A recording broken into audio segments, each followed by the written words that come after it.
Muito bem, vamos lá, meus amigos. Retomando então aqui o nosso estudo do E a Vida Continua, autoria espiritual de André Luiz, psicografia do Chico, capítulo 23, Ernesto em Serviço. Bom, nós vimos no nosso capítulo anterior, depois das revelações, né, que Ernesto recebeu de irmão Rubio, assim, Ribas, assim como também Evelina, sobre as condições das duas famílias, dos projetos que eles estavam organizando. Ernesto recebendo também a notícia de que Caio estava ali espoliando, né, todo o seu patrimônio, fazendo com que ele se sentisse muito revoltado com tudo isso, né, pela forma como as coisas aconteciam. O irmão Ribas então trouxe para ele esclarecimento, falando principalmente sobre o apego dele ao dinheiro, àquele patrimônio todo, e que faria com que ele se tornasse uma pessoa cada vez mais sedenta, né, alimentando ali a sua ambição, a sua ganância, né, e isso seria certamente traria para ele um resultado bastante doloroso no futuro.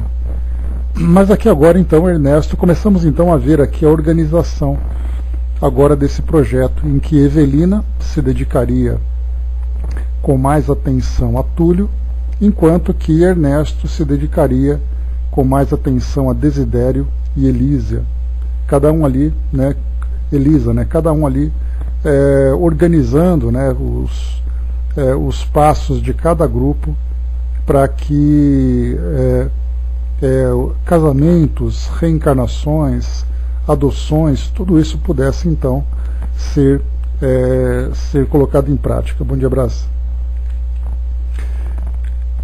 Outro ponto interessante também é que Evelina, né, se vendo livre da relação com Caio, daquele casamento que ela tinha quando encarnados, né, ela se via agora como uma mulher livre. E estando livre, ela e Ernesto então começaram a fazer esse trabalho agora irmanados, né, pelos sentimentos de afeto. Então ali mais próximos, mais dedicados um ao outro, né, começando então uma nova relação para os dois no plano espiritual. Então vamos lá. A obra de assistência espiritual por parte de Fantine e Evelina avançava com segurança entre as melhoras de Túlio e os tentames de reaproximação com Desidério, que não se desvinculava de Elisa, então relegada às próprias reflexões no sanatório a que fora acolhida, né? Então a gente lembra que Caio fez com que Elisa fosse internada, né, de um modo compulsório e tomasse ali a posse, né, dos direitos de administração de todo o patrimônio da família. Então isso causou nela, né, um desequilíbrio, e aí lembrando também que Elisa sofreu um AVC, e esse AVC seria então ali, as complicações dele fariam com que ela então desencarnasse brevemente, né? O trabalho para Ernesto se fazia, porém, cada vez mais difícil, porquanto o adversário não perdia ocasião de arrancar-se contra ele através de acusações e achincalhes. Isso porque Túlio apresentou melhora, enquanto que Desidério se encontrava ainda cada vez mais endurecido naquela sua posição de revolta, né? Por outro lado, as condições orgânicas de Elisa pioravam de dia para dia, e os seus esforços no sentido de abeirar-se dela redundavam quase nulos.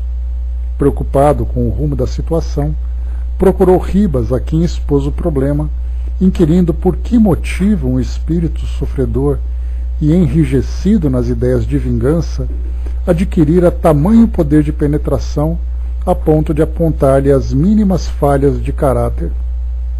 Isso porque Desidério, sempre que tinha ali a aproximação com Ernesto, apontava ali fazia todas as acusações, né?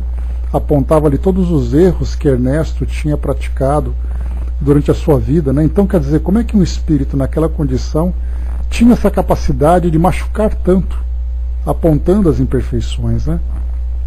E o irmão Ribas traz: "Ah, meu amigo", confessou o instrutor, nossos irmãos atrelados ao desespero e à revolta encontram razões para censurar-nos sempre que preferimos desempenhar na Terra a função de personalidades legendas.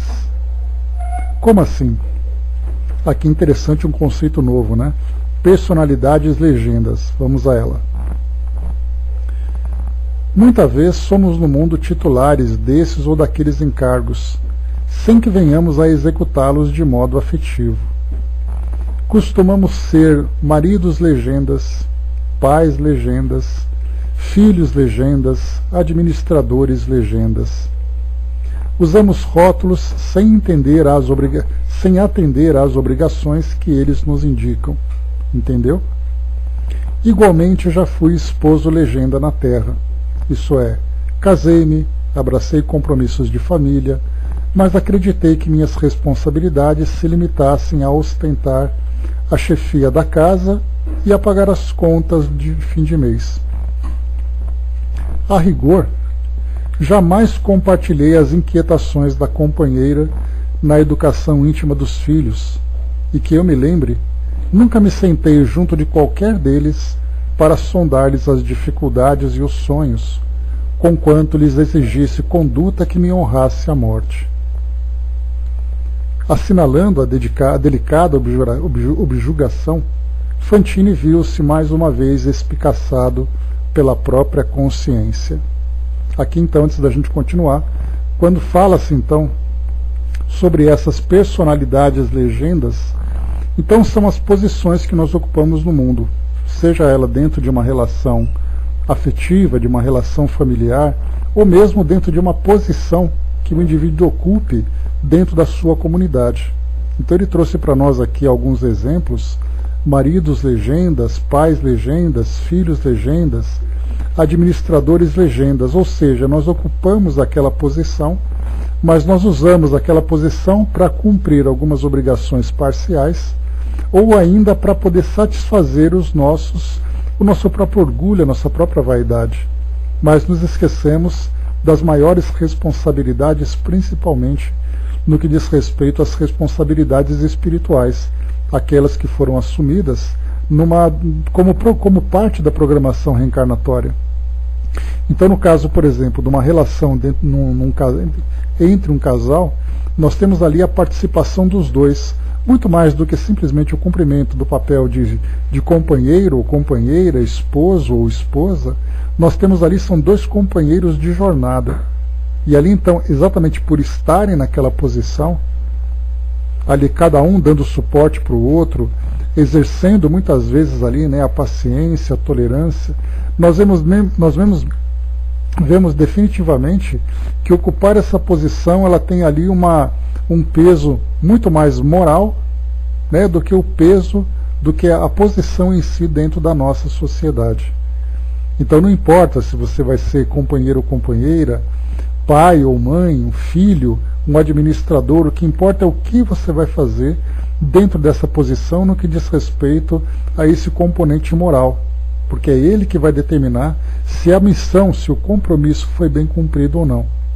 Como foi colocado aqui como exemplo por Rubio, ele então acreditava que, sendo um chefe de família, a única obrigação que ele tinha era chefiar a casa e pagar as contas no fim do mês. E isso, claro, dentro dessa posição da década de 1970, né, que é esse período que nós estamos analisando, 60, 70, né?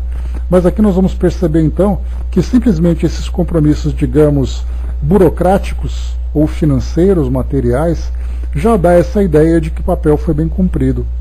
Mas ele vai perceber, por exemplo, que na educação dos filhos, em acolher e apoiar a companheira ou ser apoiado por ela, esse sim é o papel moral que nós vamos encontrar dentro dessa posição. Então, os títulos que nós utilizamos, os rótulos que nós utilizamos, são apenas ali ilusórios, mas o que vai valer realmente é o compromisso que cada indivíduo tem dentro desse âmbito moral, que é o que ele precisa cumprir de fato. Bom dia, professor. Concluía, aqui no caso Fantini, né, Ernesto, sinceramente, de si para consigo, que não fora o esposo e o pai que deveria ter sido. Somente ali, naquela instância espiritual, depois da morte do corpo físico, percebia nas duras refregas da autocorrigenda que o dinheiro não faz o serviço do coração.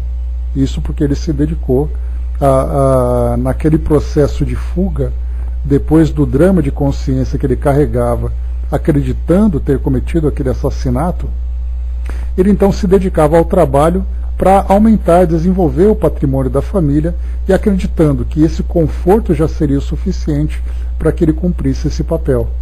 E aí ele percebeu então que daquela saudade que ele sentia da esposa Elisa, da filha Vera, eram dois sentimentos ilusórios, porque ele tinha sido não apenas esquecido, mas desprezado pelas duas, pelo papel que ele ocupava, pela forma como ele desempenhou o papel como membro daquela família.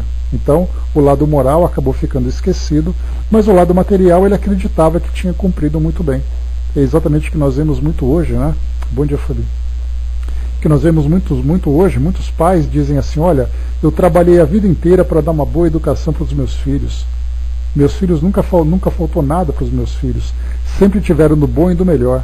E aí então, depois que os filhos se desenvolvem, cada um segue por um caminho, não retribuindo aquele sentimento como ele acreditava ser merecedor. Simplesmente porque ele se preocupou muito mais com a segurança material, o que é justo, mas se esqueceu daquilo que era o mais importante, que era exatamente ali o acolhimento afetivo, né? O envolvimento afetivo, o envolvimento moral, né? Na relação que se estabeleceria com os filhos. Então, esse aqui é exatamente essa personalidade, personalidade legendas, né? Como foi colocado para nós.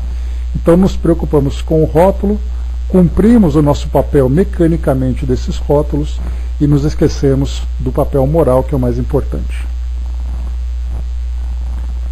Sentindo-se rebaixado, triste, absteve-se de quaisquer divagações nos temas da consulta, ao passo que o mentor risonho deteve-se a confortá-lo nas despedidas. Nada de desânimo.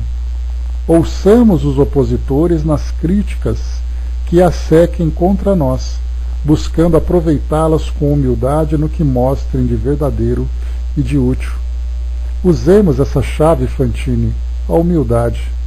Ela funcionará com acerto na solução dos maiores enigmas. Sejamos cristãos autênticos, amando, servindo, desculpando. Então aqui Ernesto, cada vez que se aproximava de Desidério, recebia as acusações, né, das falhas que Ernesto acabou cometendo na sua relação com a esposa e com a filha. E aí então essas acusações eram dolorosas, mas Ribas mostrou que realmente são acusações que são pertinentes, são acusações verdadeiras, mas que elas não devem ser recebidas, né, como pontadas no coração, mas sim como alertas para despertar a consciência, porque realmente podemos falhar. Mas muito mais do que a falha, né, lembrando aquela passagem que nos traz grande inspiração, né, não importa quantas vezes nós caímos, né, o que importa é quantas vezes nós levantamos. Então as acusações mostram as falhas, que essas acusações então mostrem para nós tudo aquilo que precisa ser corrigido e que de fato nos empenhemos para essa correção. Porque acusar é muito fácil, fazer o papel certo é muito difícil. Então, para aqueles que se encontram nessa condição de revolta, é muito natural fazer as acusações. Que sejamos humildes, então, para acolher essas acusações, para despertar a nossa consciência e que seja para nós também motivadoras para fazermos melhor do que nós fizemos anteriormente. E sejamos aqui, como foi colocado, cristãos autênticos, amando, servindo e desculpando. Atento às lições constantes do amigo, consagrava-se Ernesto cada vez mais aos mistérios da fraternidade legítima, fosse tolerando as diabrites da mulher debilitada pelo sofrimento, ou suportando com resignação heróica os baldões do infeliz irmão, sempre disposto ao espancamento verbal. Então, exatamente, né, a agressão moral, a agressão verbal, né, que o Desidério praticava contra Ernesto, né, exatamente por tudo aquilo que o próprio Desidério vivenciou. E nós vimos então que entre Túlio e Desidério, que eram os dois espíritos que precisavam ser muito bem trabalhados, né, para esse futuro próximo que eles estavam planejando, Túlio conseguiu se mostrar, né, mais acessível e, portanto, apresentando uma evolução, enquanto que Desidério continuava ali muito resistente, muito refratário a todas essas influências. Depois de 26 dias de frequência correta ao clima de serviço, verificou surpreso que Serpa, pela primeira vez, vinha ao encontro da futura sogra. Elisa estava internada naquele sanatório, exatamente por decisão de Caio Serpa, né? E o Caio, então, depois desses 26 dias, acabava então fazendo ali a primeira visita. Muito bem apessoado, postou-se o causídico à frente da enferma, em sala particular, com o beneplácito da administração do Instituto, pois, segundo anunciou, desejava colher impressões claras e pessoais com alusão à doente, a fim de prestar informes positivos à noiva. Bom dia, Andréia. Em derredor de ambos, apenas os dois ocupantes, acompanhantes desencarnados, Desidério e Fantini, ambos ansiosos pelos resultados da entrevista. Então, assim que Caio chegou, aquela grande expectativa, né? Qual será a intenção dele e qual será o resultado dessa visita. Bom dia, Elcio. Quando se acharam a sós, Elisa expôs, com palavras serenas de mãe, o desejo de abraçar a filha, a fim de que ela lhe testemunhasse a sanidade mental e lhe patrocinasse o regresso para casa, sensibilizando tanto a Fantini quanto a Desidério pela atitude humilde em que vazava as súplicas de mulher derrotada pelas circunstâncias. Serpa, no entanto, contrariou-a inflexível. Absolutamente. A senhora não terá alta, assim como pretende, pois os prognósticos a seu respeito não ajudam. Por quê? As informações relativas ao seu comportamento não nos autorizam a retirá-la. Comportamento? Que comportamento? Continua chorando sem propósito, conversa sozinha, interpela sombras. Simplesmente não sou compreendida. O que vejo, vejo. Vera telefona diariamente aos enfermeiros e os enfermeiros são concordes em declarar que as suas perturbações não diminuíram. Serpa, admoestou Elisa, carregando a voz de mal-estar. Apesar de tudo, insisto com seu cavalheirismo a fim de que me traga a Vera. Então, antes da gente continuar, aqui é interessante ver que Caio, de certa forma, ele mostra uma razão, ter razão nessa situação, porque ele é orientado pelos profissionais desse manicômio. E realmente Elisa mostrava, tendo a mediunidade bastante perturbada, né, aquele desequilíbrio psíquico, segundo a visão, segundo o diagnóstico dos médicos. A gente já viu, né, o próprio Dr. Bezerra de Menezes escreveu aquele livro, né, lá no começo do século XX, se eu não me engano, né, A Loucura sob Novo Prisma, mostrando exatamente todas as perturbações que muitas pessoas vivenciavam, que na verdade não era nada mais do que a mediunidade desequilibrada, afetada por muitas influências negativas, né, inferiores. Então essa loucura sob novo prisma tratava exatamente esse desequilíbrio a partir da perspectiva espiritual. E não apenas naquela época, como hoje também, como nós estudamos, né, lembrando que os primeiros médicos espíritas que começaram a se interessar pelo estudo realmente do espiritismo mais próximo da medicina foram exatamente os profissionais da psiquiatria, procurando estudar ali o desequilíbrio psíquico com as influências espirituais.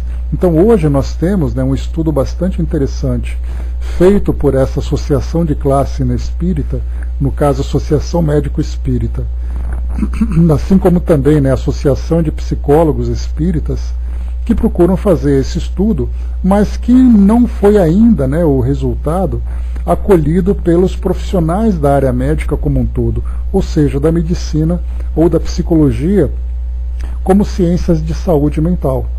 Então, muitas pessoas que trazem a mediunidade desequilibrada, ou mesmo a mediunidade equilibrada, mas vendo ali, né, nada mais do que uma ilusão, né, do que um delírio, do que uma fantasia por parte dos médiuns.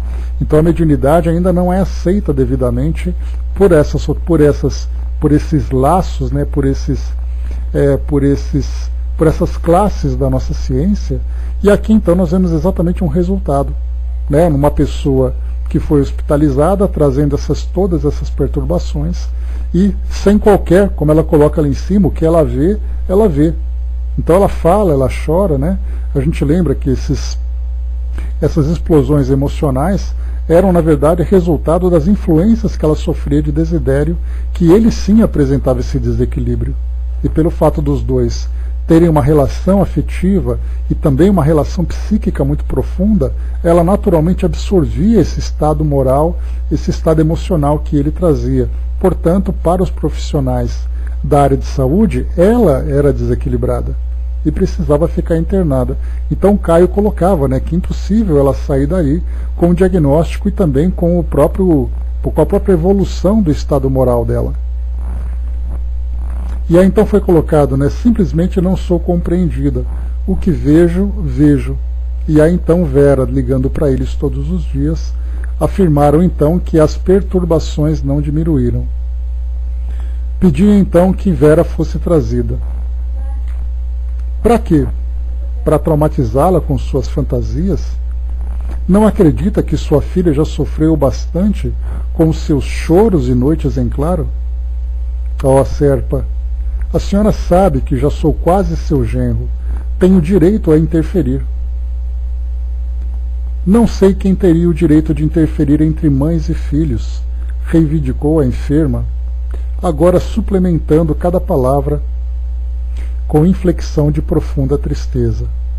Não reclamo contra a sua ingerência nos negócios da minha casa, a ponto de me achar interditada no tocante a emitir um simples cheque. Não se lamurie, atacou Caio agressivo. Aceitei o papel de seu procurador por exigência de sua filha. Tenho serviço que me baste e não disputaria a condição de seu empregado. Não lamento e conto com a sua honestidade para proteger os interesses de minha filha. Quanto a mim, que quer dizer? Quanto a mim, vocês dois não se afligirão por muito tempo. Alguns palmos de terra. Por que fala isso? Que há de mais? A morte é o fim de todos nós. E se a senhora se expressa dessa forma para comover-me, está muito enganada. Oh, meu Deus, só desejava ver minha filha. Pois enquanto não se normalizar, enquanto não puder recebê-la sem causar-lhe impressões negativas, não conseguirá. Mas por que me impõe essa recusa, se sempre recebi você em minha casa como se fosse meu próprio filho? Mentira, a senhora me detesta. Não me expulsou porque Vera não permitiu, porque sou o homem que ela escolheu para lhe dirigir o rumo. E ante a penosa estupefação da doente, e saiba que tanto ela quanto eu estamos fartos de saber que a senhora já viveu sua vida e que precisamos viver a nossa.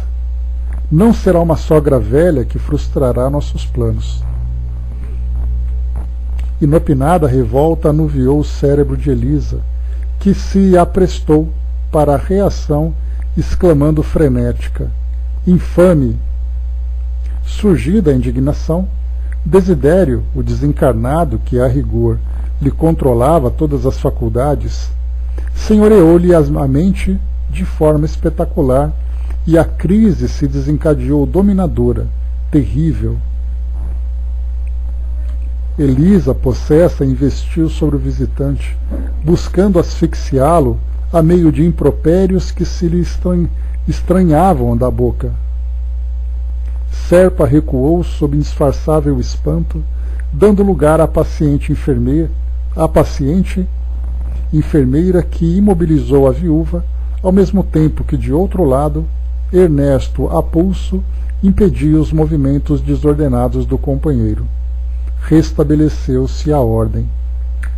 Então nós vimos aqui que pela visão dos profissionais da área de saúde, ela teve ali um surto psicótico, portanto precisando, né, ser sedada, precisando ser restrita, e claro, né, vai constar na prescrição dela, né, ali no prontuário dela, né, todos esses episódios, né, de rompantes que ela teve, fazendo com que, na visão da família e dos profissionais, fosse um agravamento da doença. Mas do lado espiritual, nós vimos aqui que ela estava, como foi colocado para nós aqui, ela estava completamente dominada por Desidério, que ele sim era o espírito adoecido, embora ela também moralmente se apresentasse, né, já que manteve esse vínculo com ele. Mas de qualquer forma aqui então, né, foi ali restabelecida a ordem, ela sendo contida pela enfermeira e o Desidério sendo contido pelo Ernesto também.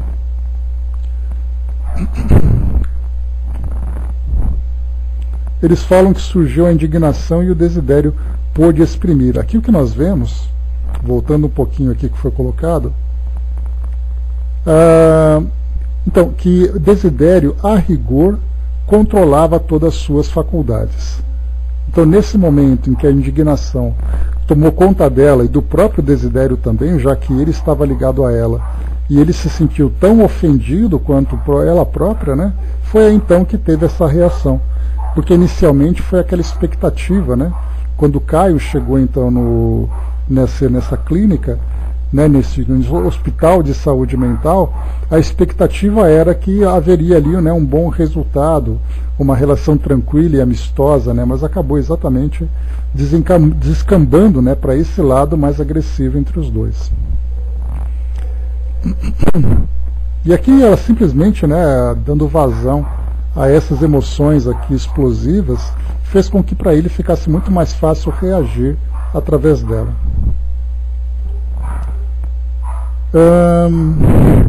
Restabeleceu-se a ordem. A moça de serviço reconduziu a doente para o quarto, apoiada no concurso de 2 auxiliares, e voltou para as escusas. Não se aflija, doutor. Foi uma crise como tantas. Isso passará. Compreendo, revidou Caio gentil. Dona Elisa sempre me tratou com carinhos de mãe. Pobre amiga. Tem os nervos positivamente destrambelhados. Então aqui já mostra também a falsidade da parte dele, né, já que ele causou, né, essa explosão de emoções nela. Enquanto a conversa prosseguia, Fantine segurava Desidério amistosamente, coadjuvado por outros tarefeiros desencarnados em atividade no sanatório. Olha que interessante, né?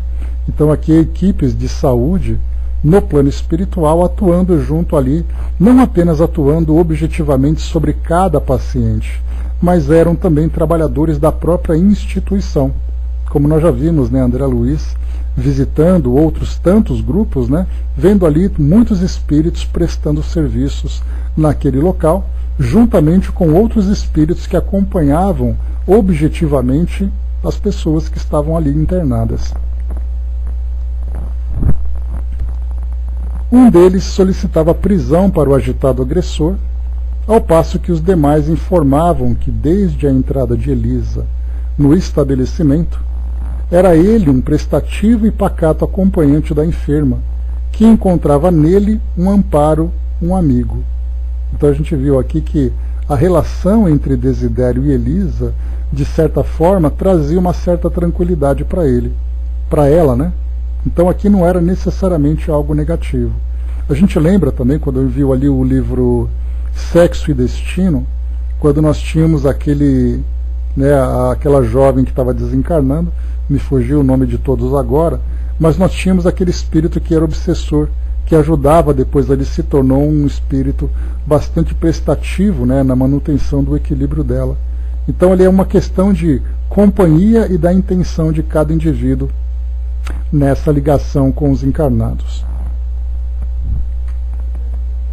Ouvindo alusões ao encarceramento provável, o pai de Evelina, Desidério, né, percebeu que se achava diante da possibilidade de perder-se da criatura querida e acerenou-se. Valeu-se Ernesto da circunstância e o apresentou como sendo para ele um irmão caríssimo, no intuito de sossegar as sentinelas, acentuando que o pobre se desmandara ligeiramente à vista de certas provocações de família. Então, Ernesto ali estava botando uns panos quentes para acalmar, né, o Desidério, e também ali trazer esclarecimentos aos trabalhadores daquele local, né, que não era necessariamente ali, né, não era preciso encarcerar aquele espírito, afastá-lo daquela forma tão abrupta, né, mas que teve uma justificativa àquela explosão emocional.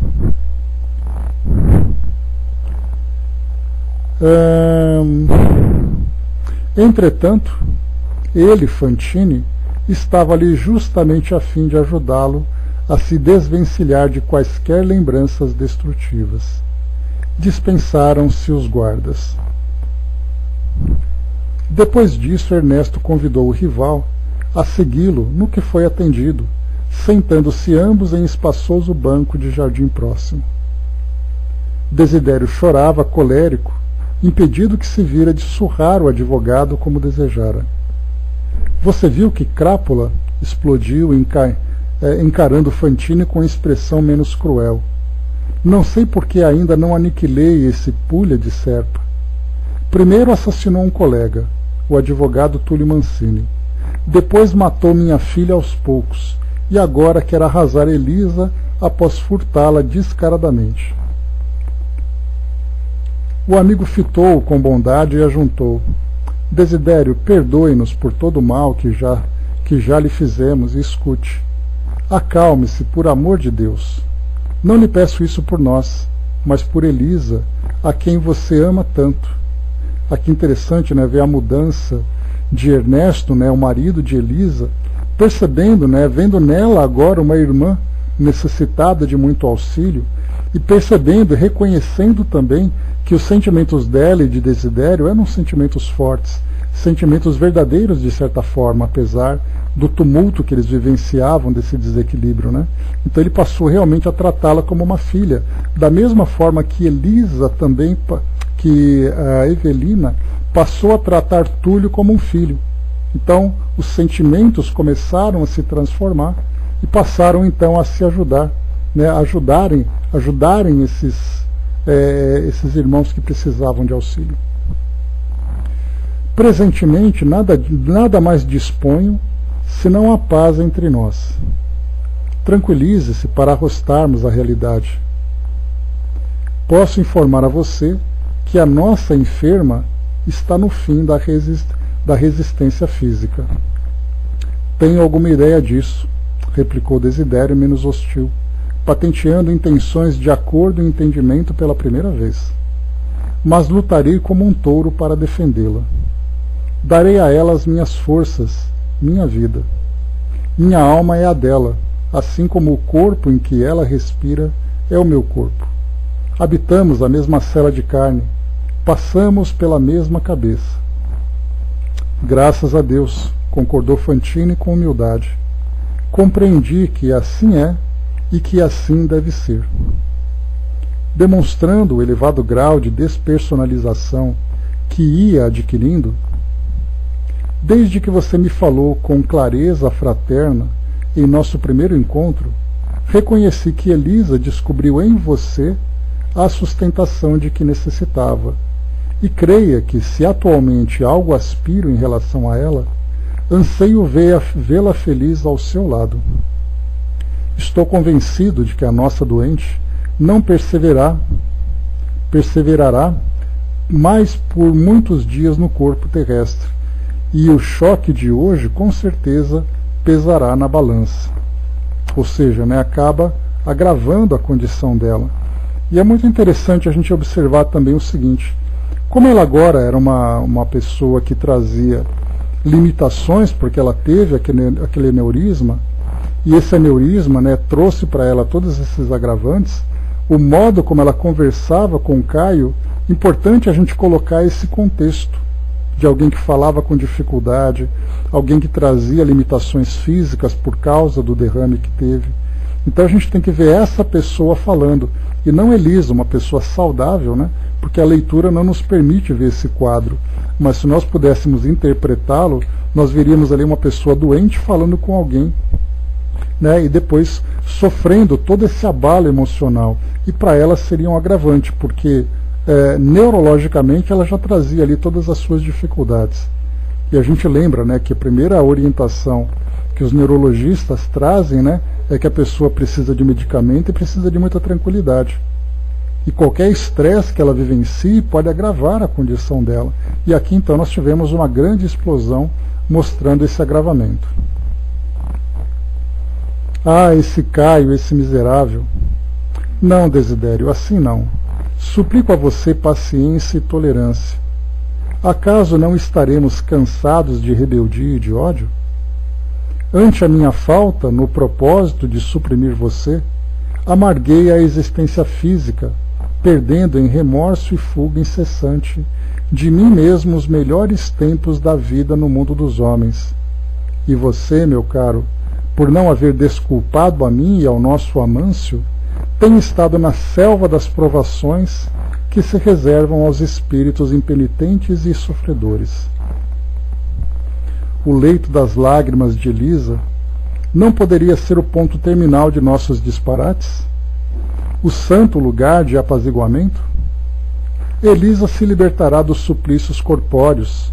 E nós, meu amigo, que será de nós se, largado o corpo de matéria pesada, continuamos de espírito atormentado nas ideias de culpa e condenação, crime e castigo?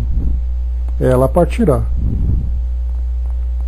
Desidério, porém, transtornado pelos argumentos que lhe anunciavam separação, bradou impossível. Elisa não partirá de meus braços, não me abandonará, não a deixarei.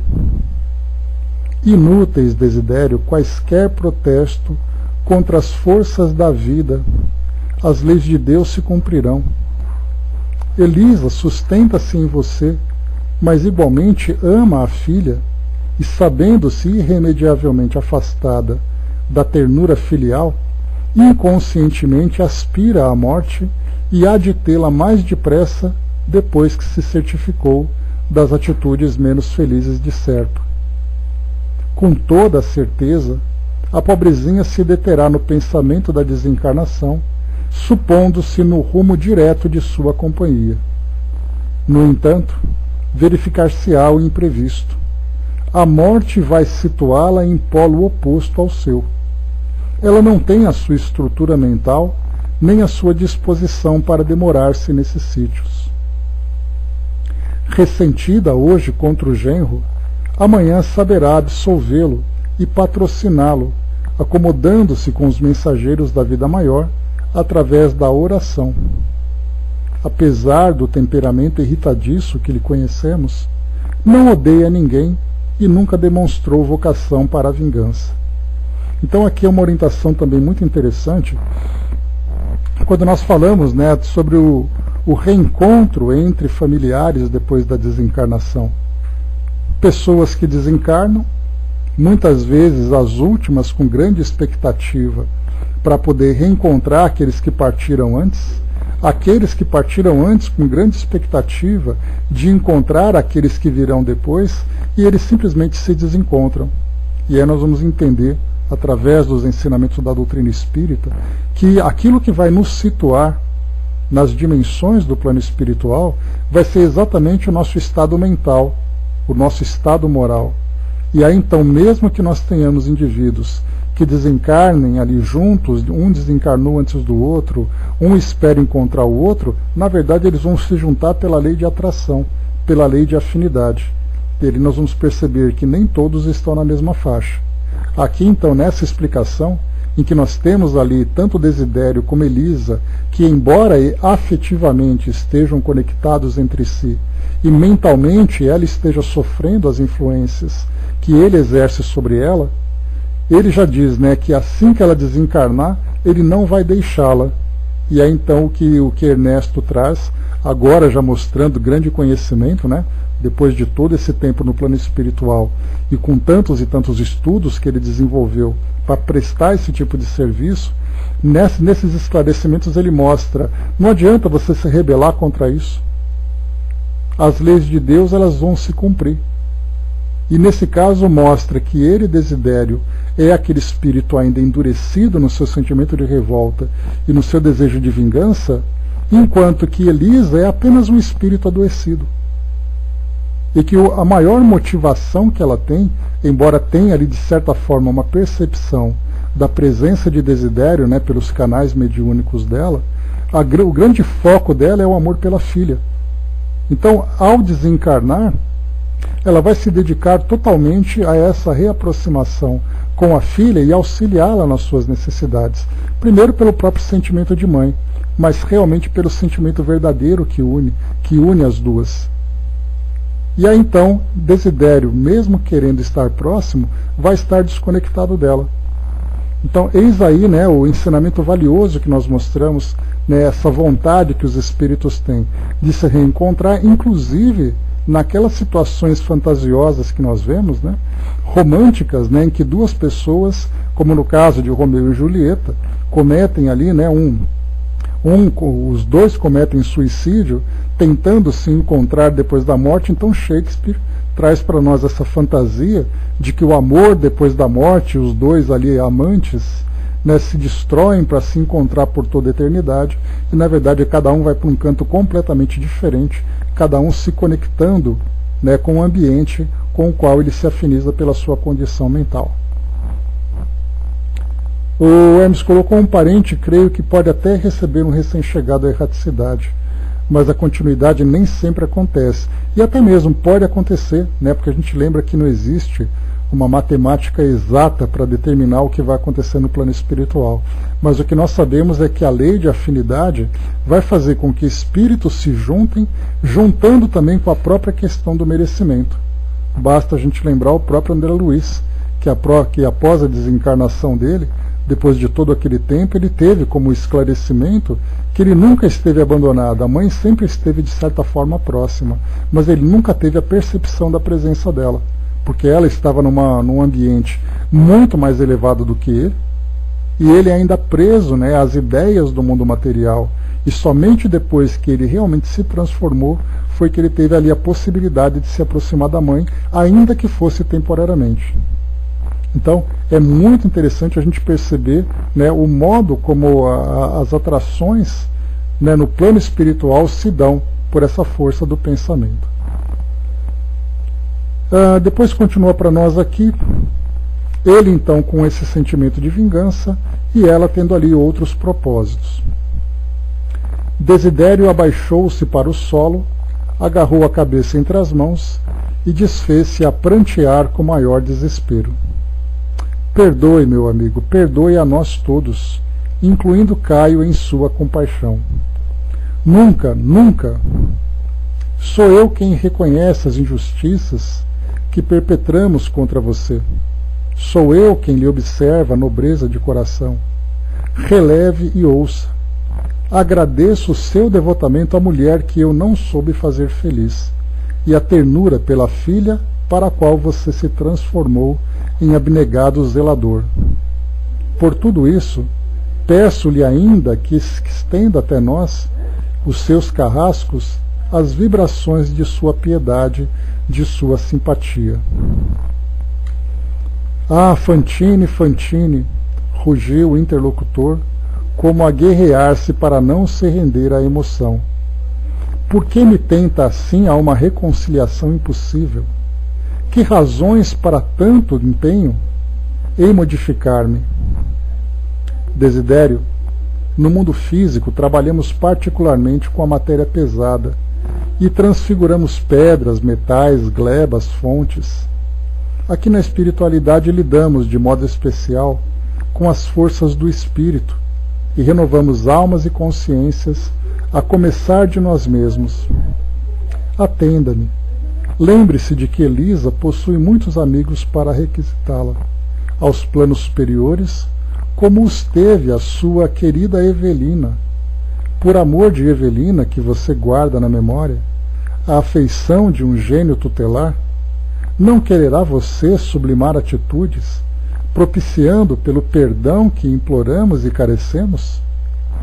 Aqui então Ernesto começa agora a apelar, né, ao sentimento paterno dele, né, porque até então era ali um sentimento passional, era aquele orgulho ferido, né, porque a gente lembra que esse estado de revolta que ele alimenta hoje nada mais é do que o orgulho ferido. E claro também as próprias lesões afetivas que ele também teve, né, de sendo ali separado da família, né, tendo ali a esposa roubada pelo assassino, a filha desprezada e depois que veio a desencarnar com tanto sofrimento, né, então apesar dessas lesões e do próprio orgulho de se sentir ali lesado nos seus direitos, né, sobre a família, sobre a vida que foi tirada dele, então agora Ernesto faz um apelo direto ao seu coração paterno. Se antes ele era ali aquele homem apaixonado, né, que desejava buscar vingança, agora fala ao coração de pai. Aí já muda tudo, né? Porque aí então as coisas se tornam muito mais profundas. Evelina, Evelina, minha filha, suspirou desventurado em lágrimas copiosas. Não posso imiscuí-la em nossa conversação. Evelina deve habitar na casa dos anjos. Que eu padeça no inferno, acalentado por mim mesmo, que eu me debata no lameiro que mereci, mas que a felicidade abençoe minha filha nos céus. E se ela própria vier um dia ao seu encontro para advogar nossa causa, amparar-nos, rogar a misericórdia de credor para nós outros os seus devedores? Desidério esforçava-se para falar, rompendo a barreira de dor que lhe comburia o âmago da alma. No entanto, compassivo assistente espiritual da instituição, veio até os dois para notificar-lhes o inesperado. Finda a crise violenta de angústia, caíra Elisa em funda prostração ante a ruptura de delicado vaso cerebral, prenunciando-se-lhe a desencarnação para breves horas. Então aquilo que nós vimos, né, o estado neurológico dela era bastante sensível pelo derrame que ela teve anteriormente, né, quando ela foi frustrada, sendo internada e tendo o patrimônio todo retirado, né, todo roubado na visão dela, né? E aí então, com essa explosão que ela teve agora desse último encontro, houve um agravamento do seu estado e agora, né, vê ali então que é um estado irreversível. Esqueceram-se ambos para o socorro preciso. Através de telefonemas à pressa, Vera e Serpa, alarmados, cientificaram-se quanto ao novo rumo que se imprimia à situação e juntos demandaram o estabelecimento, encontrando Elisa agonizante, em ambiente de tranquilidade e carinho. O médico amigo, não obstante expender argumentos de consolo e esperança, foi claro no aviso: nada mais há a fazer, senão aguardar. Vera Celina, em soluços, ajoelhou aos pés daquela, cuja boca não mais se abriria para abençoá-la com os recursos do corpo terrestre. Caio, evidentemente contrafeito, contemplava a cena fumando cigarros sucessivos. Enfermeiras iam e vinham no afã de se fazerem mais úteis, e auxiliares espirituais formavam cadeias magnéticas de apoio à viúva Fantini, a fim de que o trânsito de um mundo para outro lhe fosse mais rápido e menos tranquilo. Ernesto demandou a residência da espiritualidade a fim de colher as instruções de Ribas diante da emergência, e Desidério se plantou à cabeceira, imerso em revolta e desesperação. Então aqui nós vemos, né, o Desidério se mostrando aqui agora mais raivoso ainda, porque ele acompanhou, né, aquilo que causou esse AVC, né? Então viu ali tudo no desespero e na revolta. E ao mesmo tempo Ernesto, né, embora fosse um trabalhador, e é aí que nós vamos observar também, né, porque as demandas que são apresentadas para esses trabalhadores, nesse nível de Ernesto, nesse mesmo nível, né, de Evelina também, que tiveram ali né, algumas tarefas, né, a que foram incumbidos, né, eles eram trabalhadores limitados. Então eles cumpriam aquilo que era possível dentro da sua alçada, mas diante, né, dessas grandes mudanças, né, no quadro que eles estavam vivendo, claro que necessitavam de orientações superiores. Então ali, diante dessa desencarnação que ocorreria, Ernesto ali precisaria de orientações sobre como proceder. Durante 8 horas consecutivas, o coração ainda sustentou o corpo tombado e inerte. Sobrevindo a madrugada, Elisa abriu as pálpebras desmesuradamente e tentou fixar os olhos na filha para endereçar-lhe a inexpressável despedida.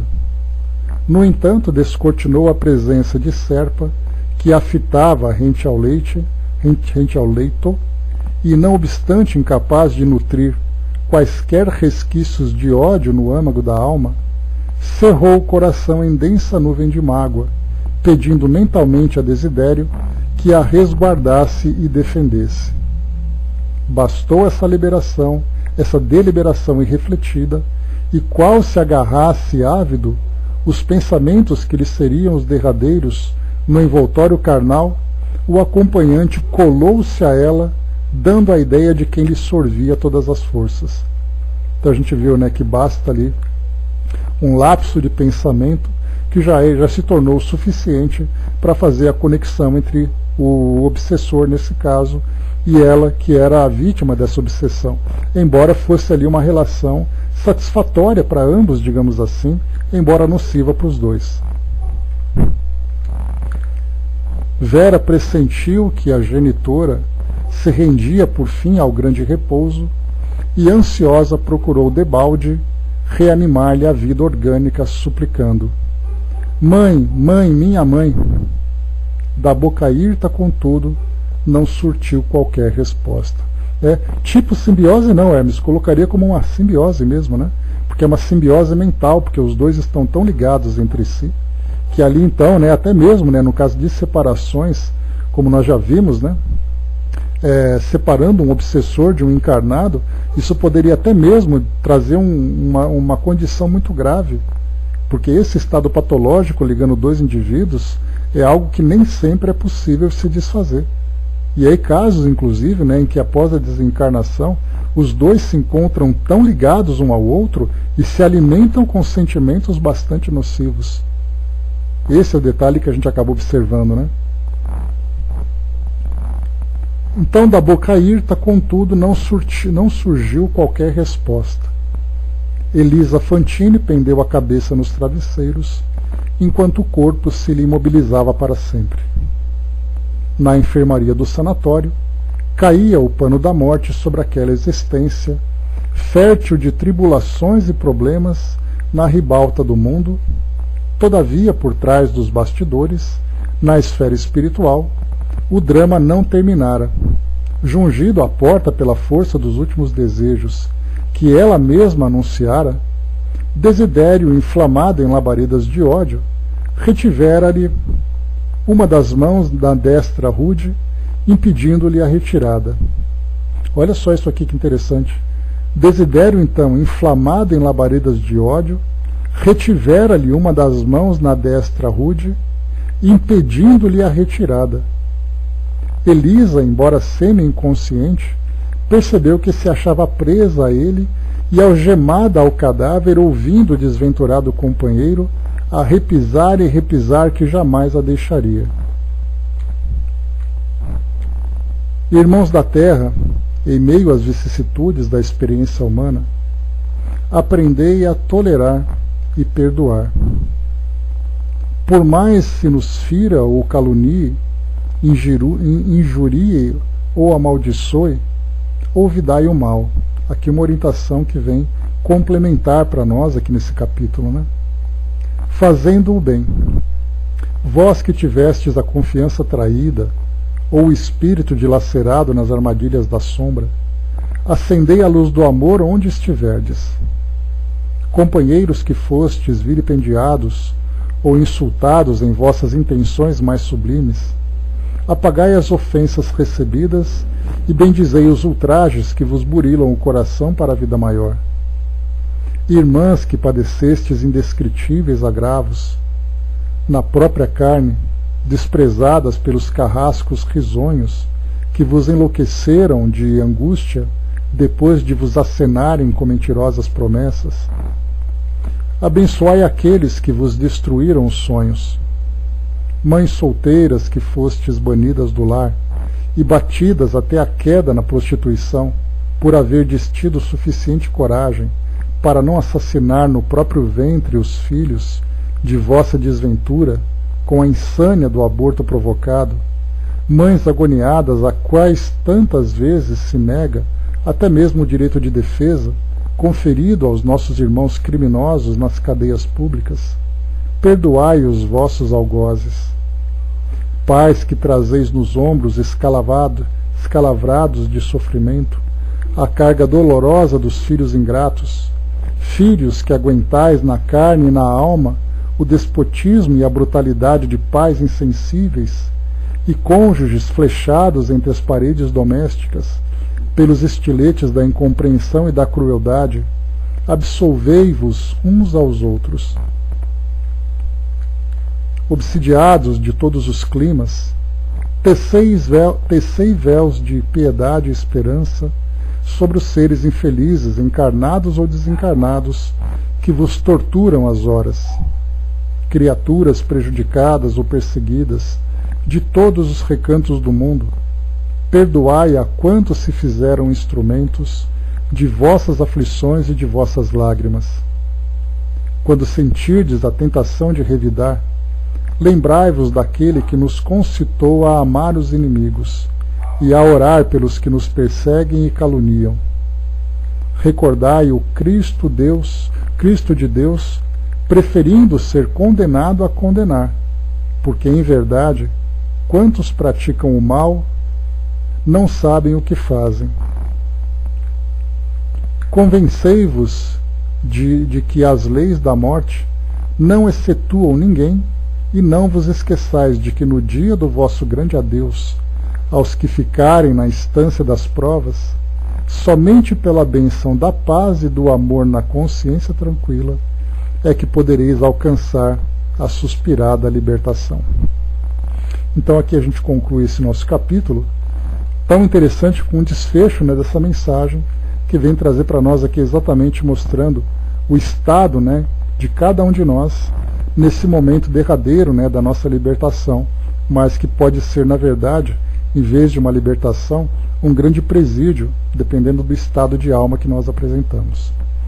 E aqui temos também a Fabi trazendo para nós essa mensagem, né, nossa querida Ana conosco, diz assim para nós: queridos amigos, que a paz do nosso Mestre esteja em cada coração. Todos nós trazemos sentimentos dentro de nós que ainda precisam ser aperfeiçoados.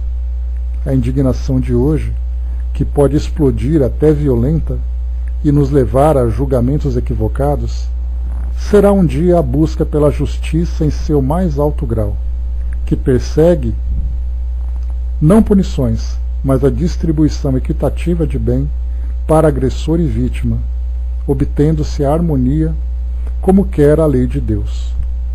A dependência de um irmão por outro, que pode levar à posse desesperada do outro, ou, num outro extremo, ao abandono de si mesmo, um dia se converterá em abnegação elevada em favor do outro, com o respeito por si mesmo, tão merecedor de valor como qualquer outro filho de Deus.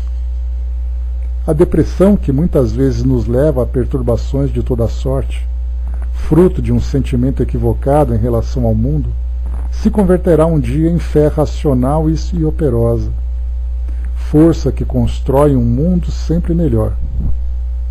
O ódio que nos vincula a quem odiamos, aprisionando-nos a uma cadeia de dor e sofrimento, um dia se converterá em compreensão mais ampla das dificuldades de entendimento das leis de Deus que todos padecemos.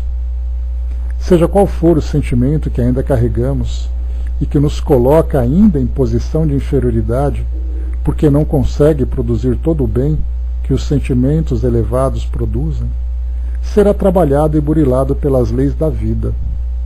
Ajudemo-nos nesse trabalho, trilhando os caminhos que o Mestre Jesus nos mostrou: mansidão, paciência, resignação, generosidade, perdão. Tentemos sempre e sem esmorecer quando falhamos no exercício que nos levarão às conquistas das virtudes que levarão ao Pai. Não desistamos, não desanimemos. Tenhamos fé no Divino Pastor, que não esquece de nenhuma de suas ovelhas e, do mais alto, continua trabalhando por seu rebanho tão querido. Contemos com ele sempre. Um dia manifestaremos toda a glória de Deus, porque somos seus filhos, uma criação sublime de seu amor. Então a mensagem da nossa querida Ana também aqui para nós, nos ajudando nesse entendimento, e nós vemos, né, como é importante essa conscientização, porque nós temos muitas provocações que chegam do nosso mundo. Hoje pela manhã, vendo o telejornal, mostrou a foto de uma mãe no Rio de Janeiro que teve o filho que desencarnou, né, por uma bala perdida num confronto entre policiais e traficantes. E na foto ela se mostrava uma dor dilacerante, né, num grito de choro pela perda do filho, né? E nesse momento é muito difícil a gente ter essa lucidez, imaginar aquela mãe perdoando o que aconteceu. Mas se nesse momento inicial nós temos aquela explosão de revolta, com o passar do tempo, né, a gente acaba se envolvendo com esse sentimento que Jesus envia para todos nós, através dos seus mensageiros, através dos espíritos protetores daquela família, do espírito guardião daquela pessoa, fazendo com que aquele sentimento vá se asserenando, venha ali não a conformação, mas a compreensão dessa mudança, para então ela encontrar naquele futuro, que vai depender muito do trabalho que ela fizer, daquela paz que ela tanto precisa. Enquanto isso, o filho retornando ao plano espiritual também nessa condição. E vemos ali tantas e tantas situações acontecendo, né? Com catástrofes naturais aqui no Brasil, com chuvas, com guerras lá fora, né? E todos nós passando, né, por esses turbilhões de emoções, nem sempre racionais, mas como a Ana colocou para nós aqui, com o passar do tempo a gente vai conseguindo amadurecer, a gente vai conseguir se fortalecer e não apenas lidar com esses sentimentos. A gente vai conseguir ter tal maturidade para evitar até mesmo que eles aconteçam, antecipando, né, com equilíbrio, com serenidade, as nossas escolhas e as nossas ações. Nesse momento nós vivemos ainda de uma forma muito impulsiva, de uma forma muito instintiva, mas a gente vai amadurecendo para poder chegar ao momento em que até mesmo nas escolhas das ações essa racionalização se faça presente.